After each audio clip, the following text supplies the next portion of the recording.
must be our goal and our guide. And all that we strive for as a human family, dignity and hope, progress and prosperity, depends on peace. But peace depends on us.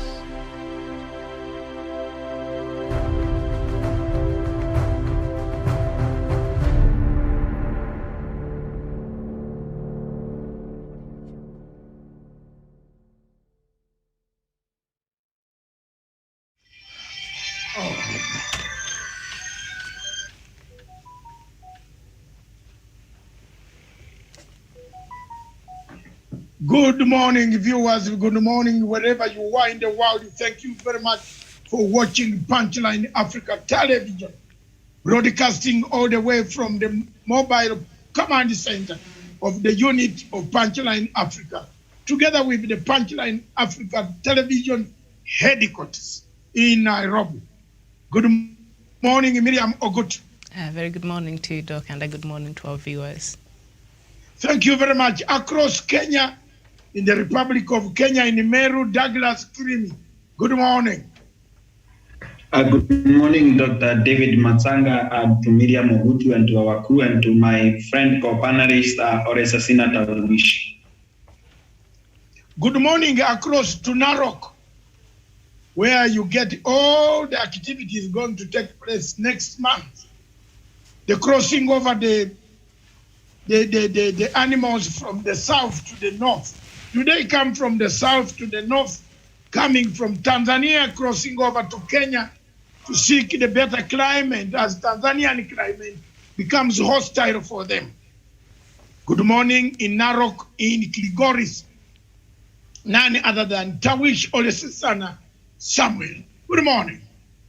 Good morning to you, Dr. David Masanga, Douglas Kirimi, Miriam Ogutu, and indeed our viewers who are watching us from Africa and across the continent.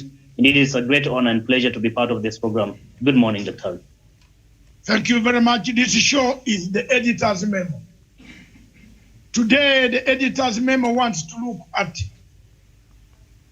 the bottoms up economy and approach of one of the political parties in the United Republic of Kenya. Because some members in that Republic of Kenya, and I want to take this opportunity before I make any word, to pass my condolences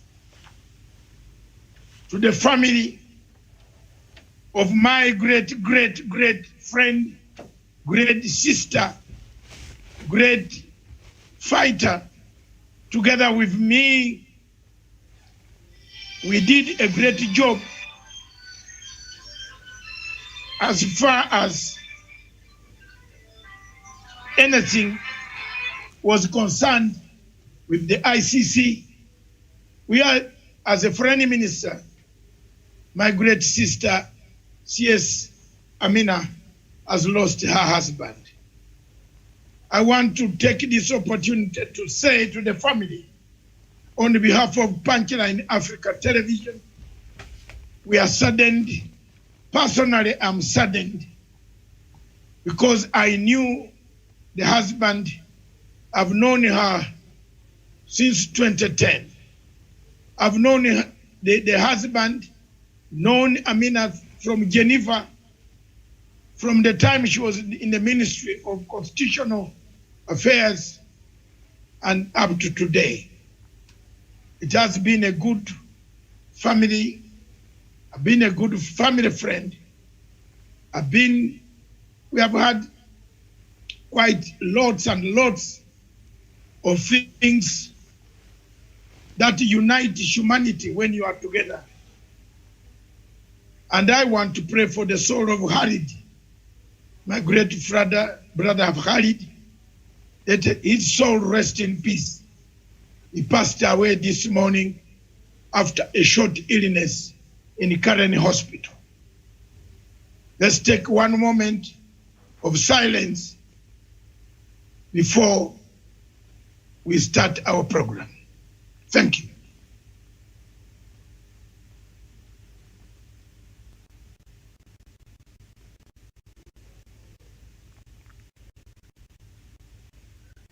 Thank you. Thank you very much, God. It is you who gives, and it is you who takes.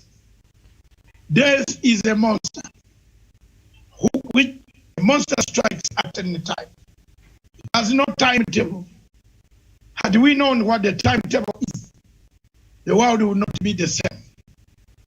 But your decision to take away depends on your ability. It is not us to fight. It's all of us have one journey. At one point, we shall all follow what those who have gone before us have gone through. But what happens to the legacy that we leave behind is what is very important. Today, as we mourn a gallant son of Africa, a gallant person, a husband who has left a wife, a hardworking sister of mine, Dada Amina. We pray that God takes one hand and gives her the strength to go through all this. And as we continue to struggle for the better Kenya, better Africa, with economics, some of it voodoo economics, which you could call voodoo economics, some of it real economics, some of it new, and some of it people can fail to explain.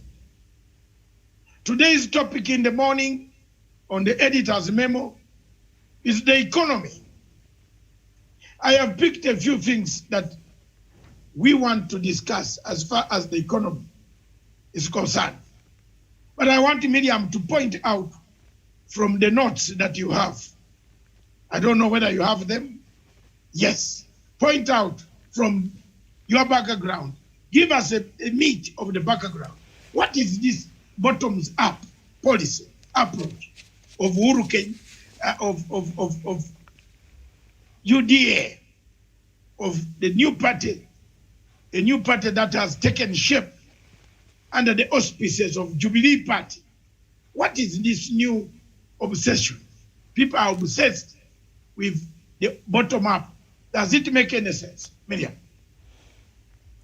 All right, Doc, thank you for that. Now, the bottom up and the top-down approach goes from the general to the specific, and the bottom-up approach begins at the specific and moves to the general.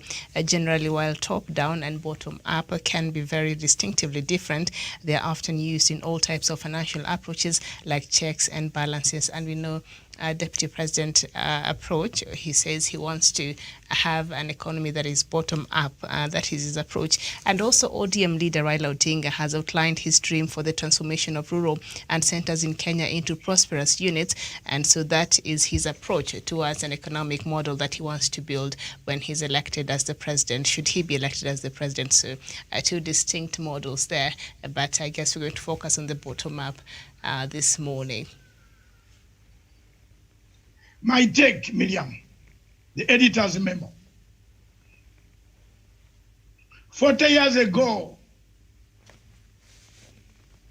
the Chinese had one rice scheme in Kibimba, in one country in Africa called Uganda. 40 years ago, China was the poorest country. Hunger was striking China. Not because China was poor. It's because the system of Mao Zedong allowed quite a lot of difficulties that China could not Chinese could not be able to feed themselves. You remember under Mao Zedong in China, the model is that you have only one child. And that child must be a boy. Girls were discouraged because girls were going to multiply more. So China grew up in a communist state. But China had one simple rice scheme in my country called Uganda, the only one on planet Earth. They signaled one place in the whole of Africa where they put a rice scheme, where they were doing several things on the rice scheme. One of the things they were doing was poultry. They were rearing pigs. They were burning bricks. They were selling marble, tiles from the bricks, from the soil. But they had a huge chunk of land across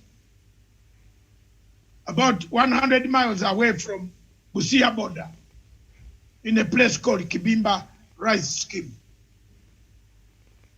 The most important thing to mark here, why I'm bringing this story, the editor's men, on this story on the editor's men, is I want to disagree with Ruto's policy at the end of it.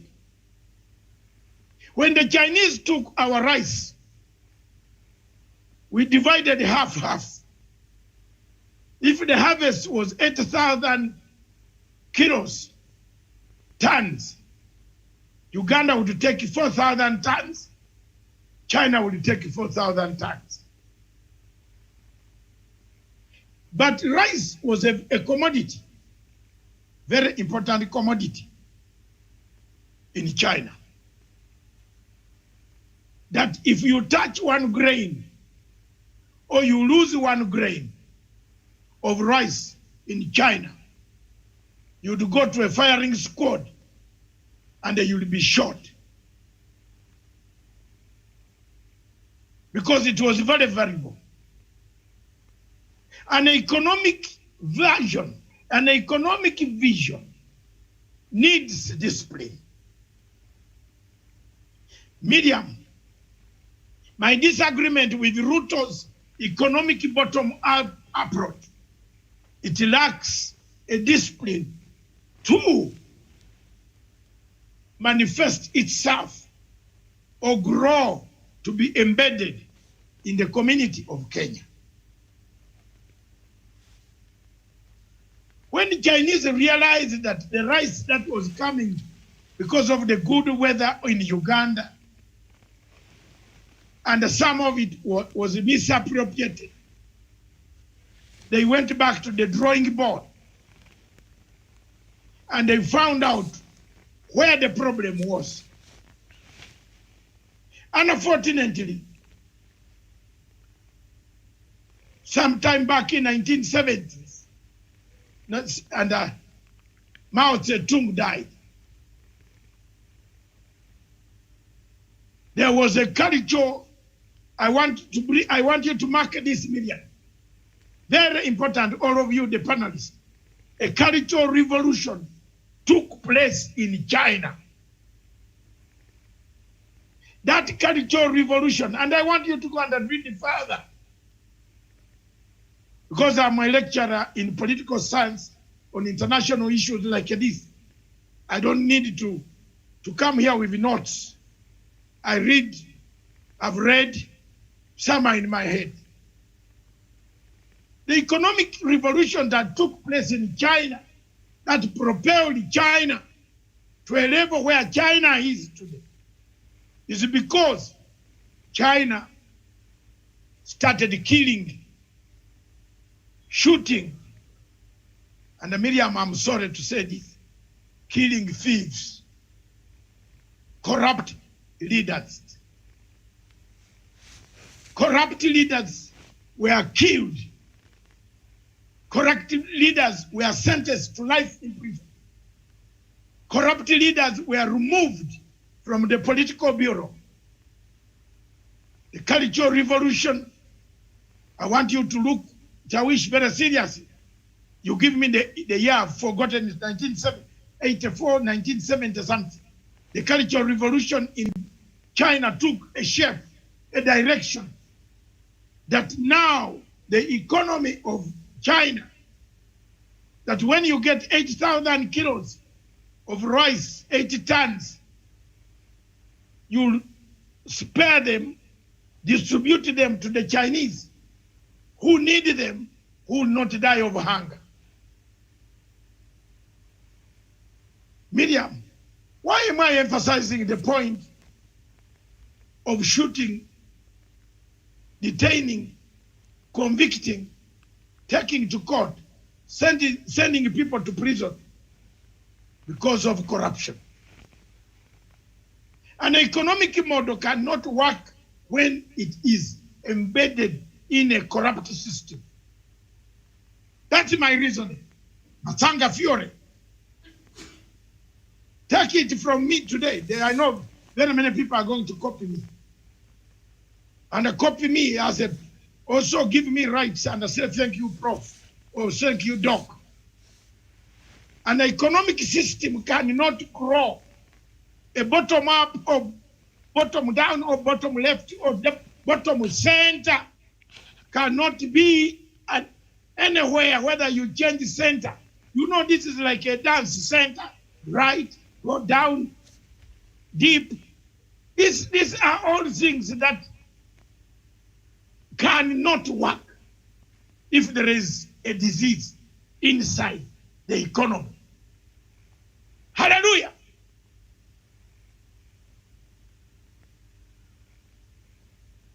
There are some things that I would have said if I was offline. I would have discussed with my sister Miriam and others, which I don't want to discuss here. You can talk about several things. You can talk about any miracle. Left, center, right, center, inside, center, central, up, south. But it cannot work when it is corrupt. It can't. So Mao Zedong, the people who took over from Mao Zedong, and Tawish, when you come, I want you to say their names, because their names are very interesting. The people who took over from Mao Zedong decided to have a culture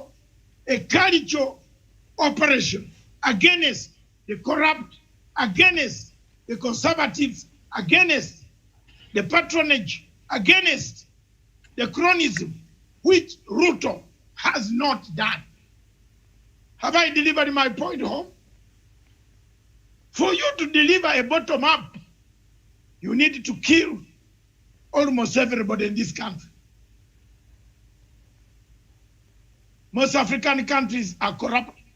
Kenya is also not exempt. From the top to down to top. Tell me how many, okay, how many of you Kenyans have never given a bribe?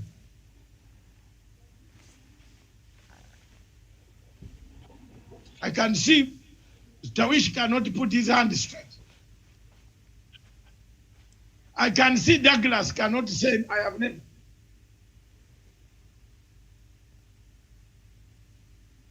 How many people have not, on this panel, if you take a sample, how many have never given a bribe? Miriam has never. I have never, ever. Has never given a bribe. And I can tell you frankly, yes. When I fasted 3 years ago, when Miriam came to my office, I looked at her, I looked at her height, I looked at her voice, I listened to her voice, I loved her. I said, have it. Have the job. She's there. She's a witness. I never told Miriam, oh, let's have an coordinated troop movement. Which some people in this town do. An coordinated troop movement. A good lady, take her, oh, let's have a coffee. Why? She did not come for coffee. Can Ruto leave a beautiful baby in town? Kirimi, we are crying. Our babies have disappeared. Yes. Deputy President, our babies are disappearing. not the smaller ones. For us, we are poor people. You maintain your baby, then somebody comes to wish to take away. If Range Rover, I don't have Range Rovers to give. That's corruption. Theft begins even in marriage. Hallelujah. Theft begins, corruption begins even in girlfriend and boyfriend. Hallelujah. How many girlfriends in Kenya love you because you are Matanga? Not because Matanga has money. Yeah. How many people in Africa love money so much that they have forgotten that they are human beings? Yeah. It is even worse in Nigeria, where everything in Nigeria you pay through corruption. Everywhere you go, you step. Buhari has made it difficult and almost worth it to have corruption as a symbol of hope. Hallelujah. I become priest this morning. So a bottom-up policy from my editor's view is empty and a shell without the crack on corruption.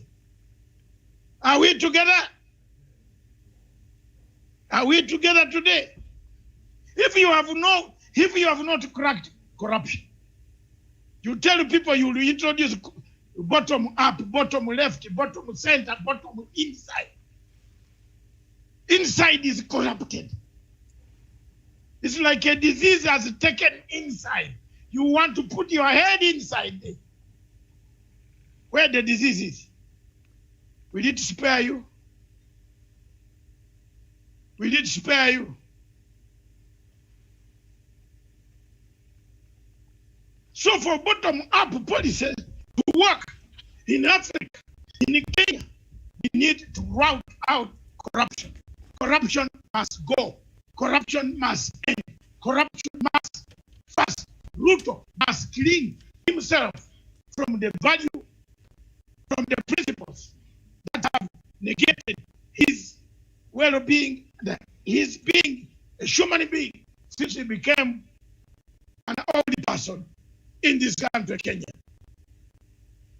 He has been haunted by corruption ghosts. He has been haunted by so many shadow deals. Everything which is shadow is linked up to Mr. Ruto. Until he cleans himself, he can't create a bottom up. Mr. David Indi. You know David Indi thinks of bottoms everywhere. I don't want to go to that history of his bottoms. That is a subject for another day. I will again talk to Miriam offline. Yes. David Indi, don't blame him for being a bottom-up man. He's always the things of bottoms. It is unusual in Africa for a man to behave the way David Indi behaves. But I will not go to that level. I've grown up in a civilized state. I've spent 36 years in a civilized state. And my being in exile has created me and made me to love people more, to give every human being a chance to develop his talent without giving him handouts. I have known that when I reached Her Majesty's shores in United Kingdom 36 years ago, after Museveni toppled us, hunted us down, we were not given handouts. We were told to start going to school.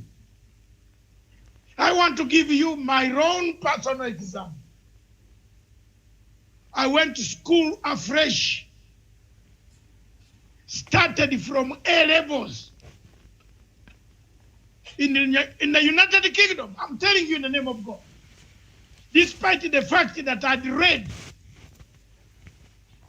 I went to school, passed stages, went to the university, passed the stages, studied my subject, because in Britain, they gave me opportunity, not a handout. Miriam, are we together? It is Adam Smith who was born in Britain, a country of privileges, a country of hardworking people, not a country of bottoms up. A country which gives you opportunity to encourage others.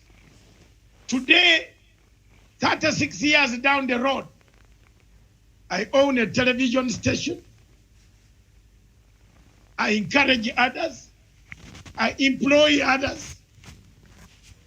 Because I got the tools of analysis, but not handouts of a wheelbarrow.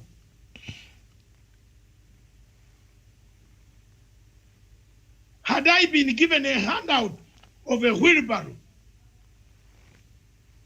how would the wheelbarrow take me where? Would I have been here today? I have been always a man who wants others to learn. And most of you who have worked with me, from Tawish, Miriam, now Douglas, Joseph Nyachama, I have never been a person who wants to hand out, to give others handouts. I've given others tasks of learning more and equipping themselves more and more. So in a nutshell, the bottom up, without the cultural revolution of China that swept all corrupt officials, locked them up, shut them up. Another revolution, Miriam, took place in Singapore. The model of Singapore was bought from Uganda. History will tell you, Singapore model, the first Prime Minister, Tawish, will come out with that. Borrowed a model. Obote, after independence, empowered the people, not hand out people. He did not give handouts to people. He empowered the people to go and do what they can do possibly for their nation called Uganda.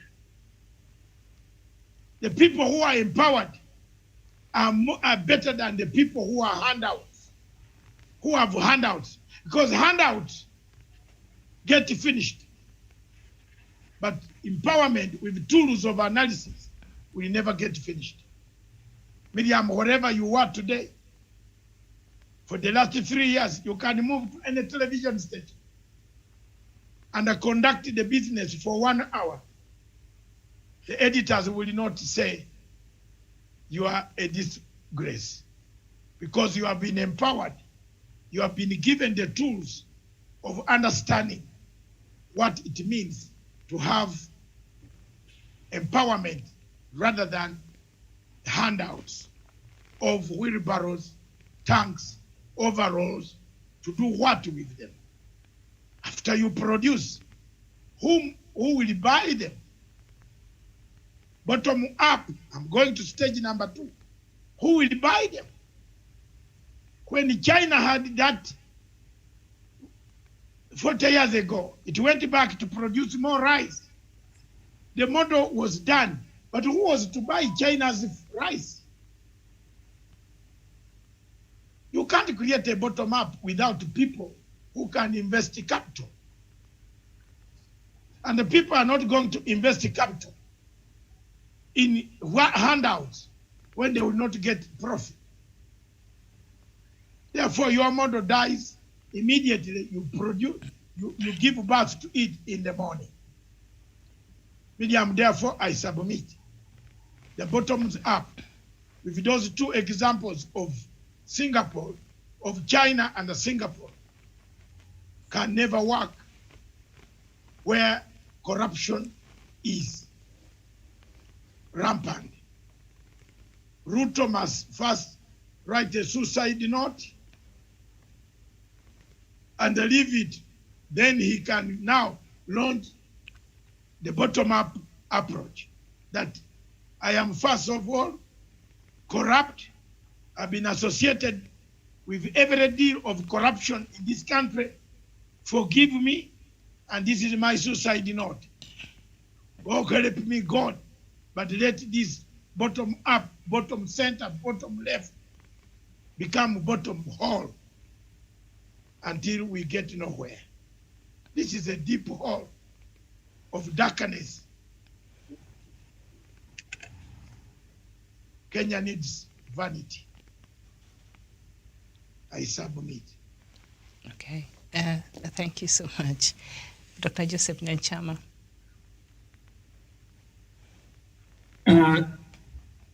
Thank you, Miriam. Sorry, I've joined late, and I agree with Dr. absolutely.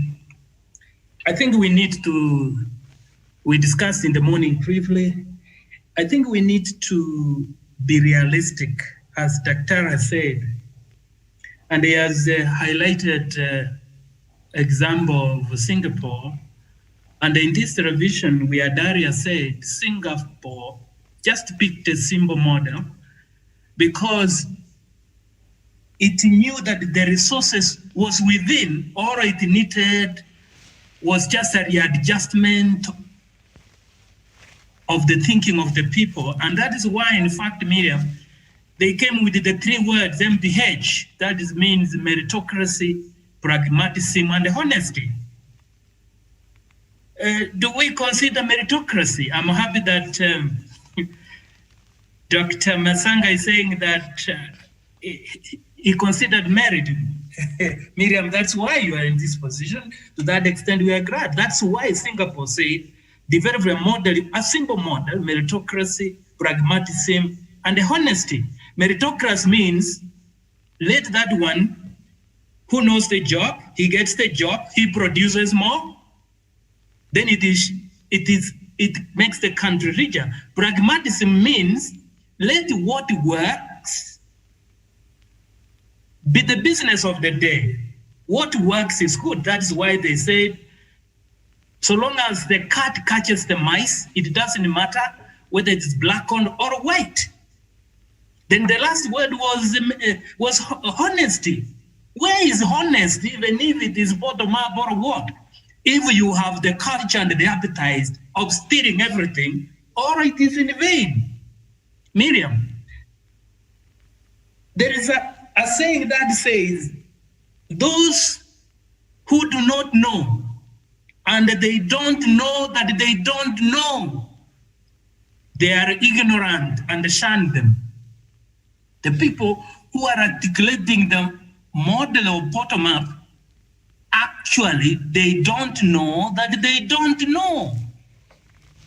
That is why you saw the 2 leaders appearing in television, fumbling, appearing like children. You had one saying bottom up, and then she said bottom down. I mean, what's that disgrace? If this one, Miriam, cannot embarrass them, then they must be having a very, very thick skin. For me, Miriam, I think there's been a flattering in this group who are articulating the bottom up. Because a flatterer, Miriam, is the one who tells you your opinion, not his. Meaning there are people cheating each other there. Where are the economists? I am an accountant myself. I know economics. By the way, if you look at the model, top down, you know what it means, Miriam? This model, which is applied across the globe, it means that because at the top, the owners of capital are already empowered, what do? You reduce their taxes, you bring incentives, they can set investment zones even in the villages. They go to the villages, you reduce their taxes. In the villages, they increase employment, create employment opportunities. You begin to trigger the economic expansion from that perspective. You can never grow an economy, and Miriam, you can take this to the bank from bottom up, meaning that you can use no resources to change a country. That is a myth, and it is a lie. I think it is a time, as Dr. Masanga said, we needed to begin a serious conversation, not to be lied to people who think that they know, when in fact, they don't know that they don't know. They are blind. In the morning I said, what Jesus said, can a blind man lead another blind man? Absolutely not. If that happens, both of them will fall in a ditch. Both. So Kenyans, it is dangerous. The blind men leading others will make us fall in the ditch. We must avoid it and begin a new conversation. Miriam, I submit. Thank you so much, Dr. Joseph Nyanchama. Douglas Kirim. Miriam, before you call a next person, I would like to bring to the attention of those listening right now. I can see a lot of comments. The issue of asking us to condemn the Kenya government, we have passed it a long time ago. We have explained time and time again. We did not invite Mr. Namdi Khan to come to our station. Mr. Namdi Khan, through his spokesman, called us to have an interview. We didn't know where he was. We had an interview on Zoom. We did not know his location. What we are told, he was abroad. We didn't know he was in Kenya. Therefore, for you to tell us to condemn the government of Kenya, we have been and we have said our stand. Direct all these insults to the government of Republic of Kenya. We are not a government. We are a media outlet that has helped the Biafran cause for a long time. Thank you. Very well. Douglas Kirimi.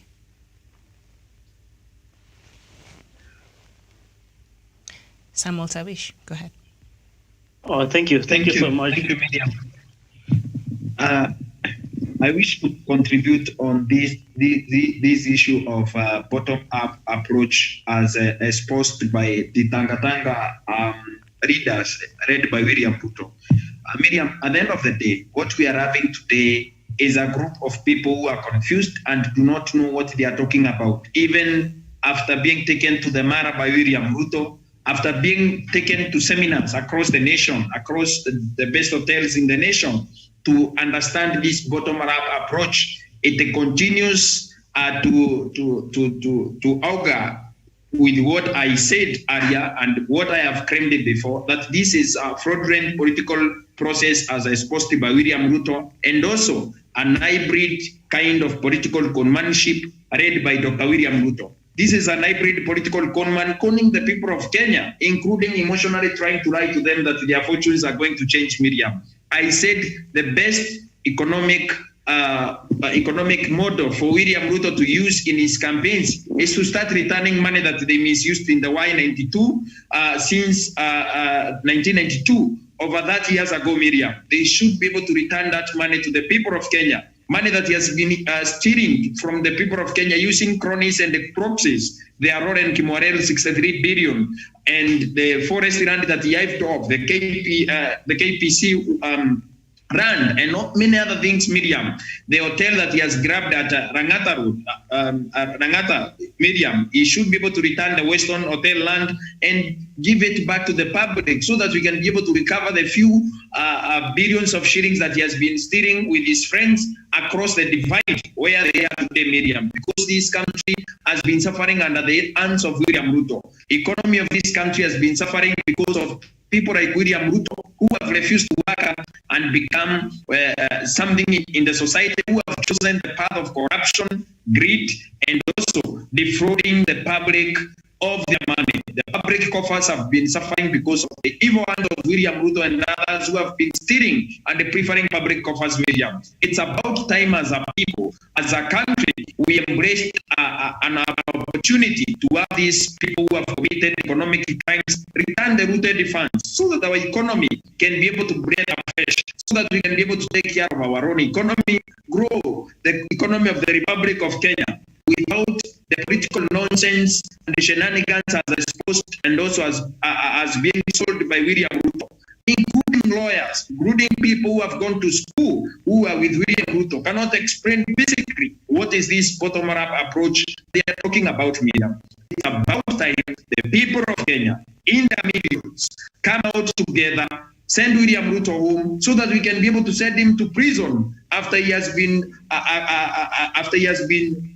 taken to court for preferring public coffers, Miriam. The people of Aror and Kimwalel continue waiting for their dams many years later. The people of West Pokot in Kamarin continue waiting for their stadiums in this country, Miriam. There are so many fake projects or projects that William Ruto has been able to prefer public coffers from. And this is a very shameless man who cannot be able to tell Kenyans a thing. In this country, Miriam, they have been lying to the people of Kenya that they understand that what is bottom-up approach. How do they tell the people? Now, I have heard them saying, using Gadoni Wamushomba, the Kiambu County women representative, they have been saying that they are hiding their strategy by the bottom-up approach. They don't understand what they are trying to sell to the people of Kenya. They're sloganeering that they are pushing around the bottom-up approach. It is something that is not going to work in the Republic of Kenya. And Miriam, the best way to be able to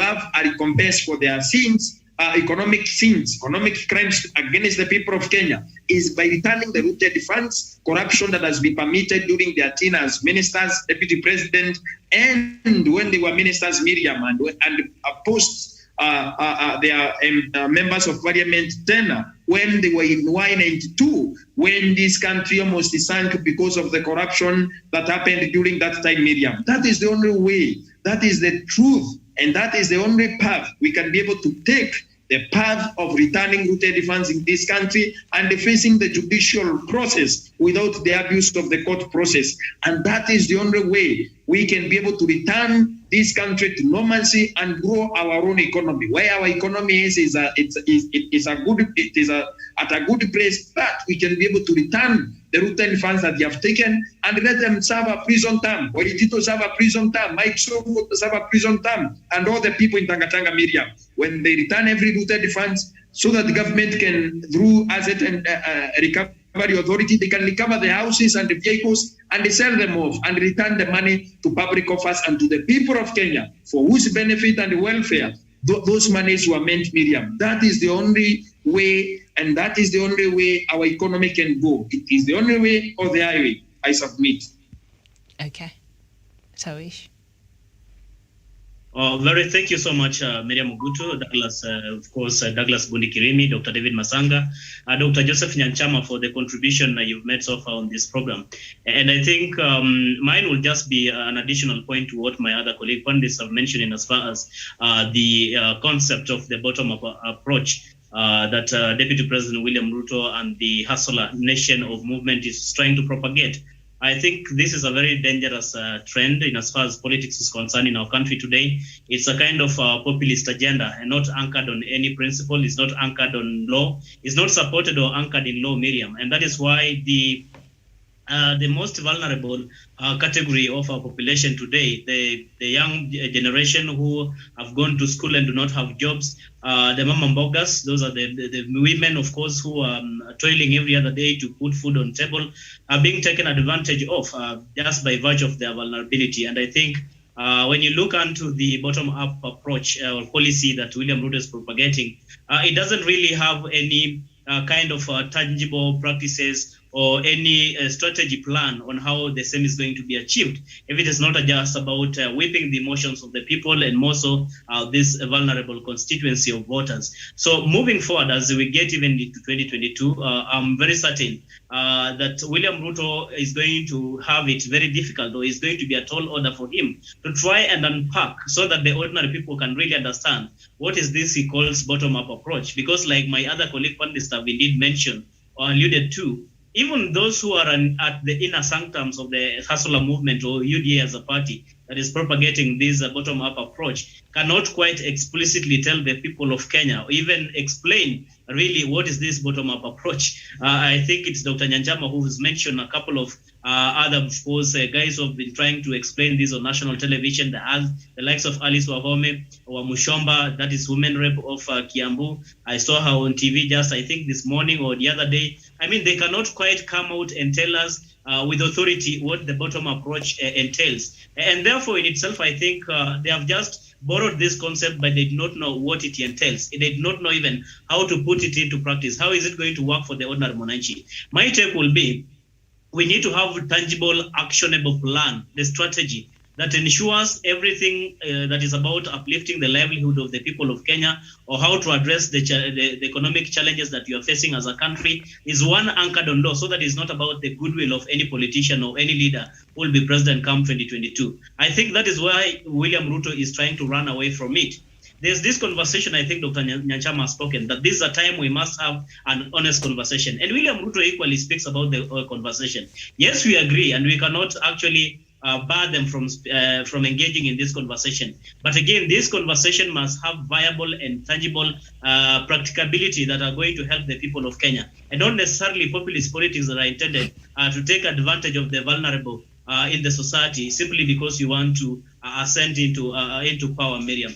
Because again, when you look onto the other side of the divide, when you look onto the other side of the coin, President Uhuru Kenyatta appears to have really a tangible and action plan upon which, if it's going to be executed after even his term, then I can tell you that this country is going to get to another level in terms of economy. But if we are going to go with the kind of the handout or the politics of handouts, giving the young people who have gone to school wheelbarrows, I don't know what exactly they're going to do with it. You're talking about empowering mamambogas. I don't know how will you be going to say Marikiti or to Githurai 45 or to any other market, buy nyanyas or mbogas for the mamambogas and give it to them to go and sell? How are you going to do this? Because they are not coming out and explaining to the people of Kenya how it's going to be done. What I usually see Deputy President speak, and is of course brigade, is that ours is more of a bottom-up approach. It's about empowering the ordinary people. Nobody is against empowering people at the grassroots. In any case, it is the pleasure and the desire of everybody else to be empowered, beginning from the grassroots. But how are we going to do it? I think that is the question. And Deputy President William Ruto is not coming out with a tangible and action plan on how this is going to be executed. But on the other hand, you can see President Uhuru Kenyatta, one, has been championing this through the BBI, how monies can get to the grassroots, of course, through the World Development Fund, how more money can go to the county levels, and in itself, it is going to empower more young people, more women, people with disabilities and regions that are marginalized. That is the way we talk about when you are talking about an action plan that can really be relied upon to be in a position to uplift an economy and to uplift the livelihood of our nation. And this kind of the empty rhetoric and the kind of populist politics, I do not think, Miriam, is something that Kenyans should really buy at this time and age. I submit. Right. Thank you so much. And I see hashtag curfew is trending right now here in Kenya. Mm-hmm. I guess it lapses today, but that's a conversation for another day. Doctor, is there anything else that you'd like to add to that?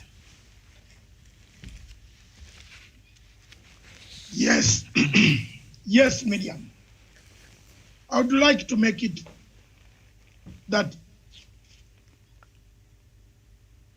a bottom-up revolution can only occur and be successful once we go back to Singapore and the China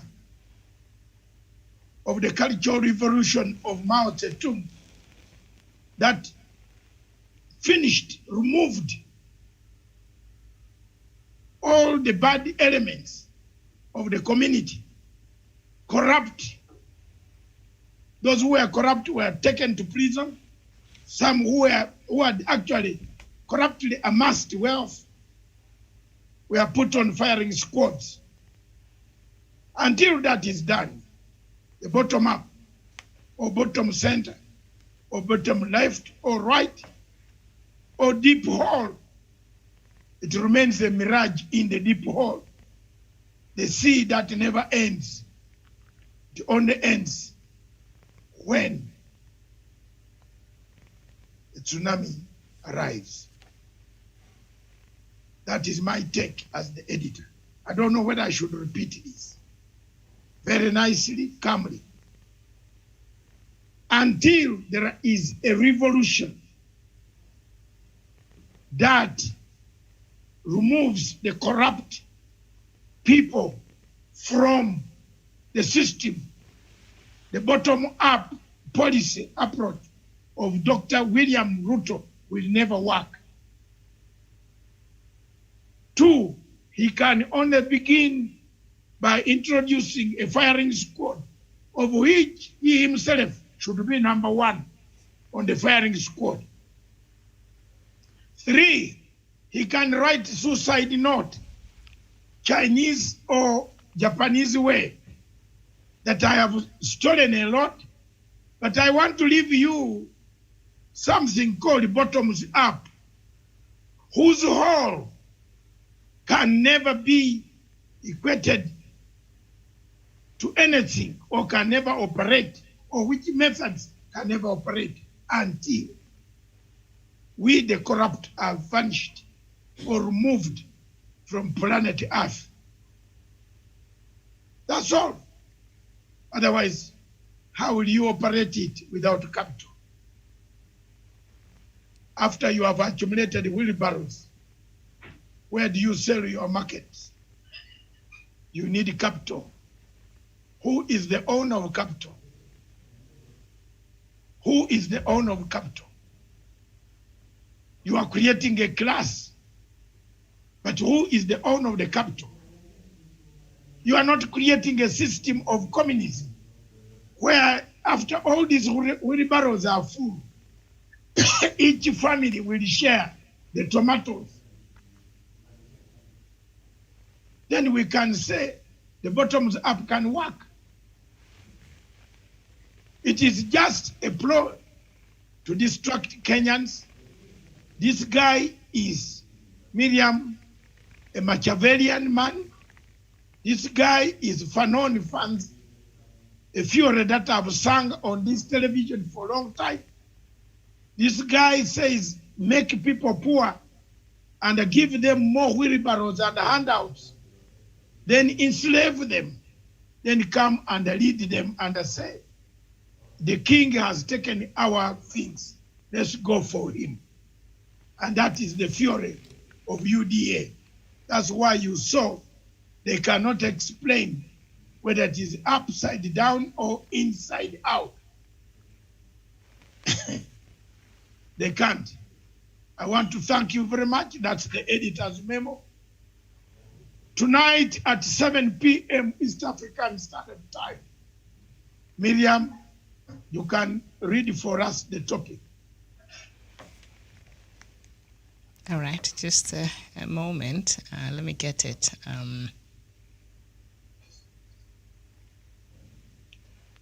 Whoever has the topic quickly, as we sum up. All right, so tonight at 7 p.m. East African Time, Dr. on Matanga Africa Perspective, the ghost of ICC haunts Kenya again. Why? So that will be the conversation. The conversation tonight, and I would just like to take this opportunity to extend my invitation to my beloved sister, Miriam, to attend. If you are not very busy in your class, classes are not yet open, maybe, but attend, because you might be my supporting anchor. I want to contribute more on this topic to enlighten the world why the ghosts keep on haunting Kenya. Why? I don't know. Is it most obliged? We shall see. We shall see. Thank you very much, Kirimi. Thank you very much, Dr. Joseph Nyachama, comrade at arms. Thank you very much, Tawish, and thank you very much, all of you all over the whole world watching us. Our television is humbled. It's a voice for Africa, with Africa by Africa. Ciao.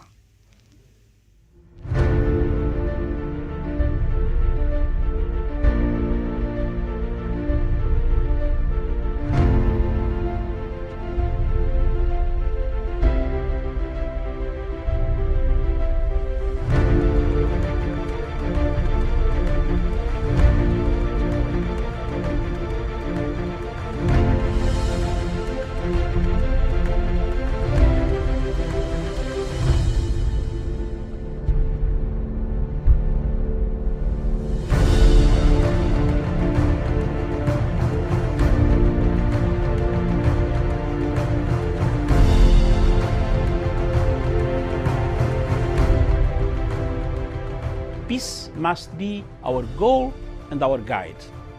And all that we strive for as a human family, dignity and hope, progress and prosperity, depends on peace. But peace depends on us.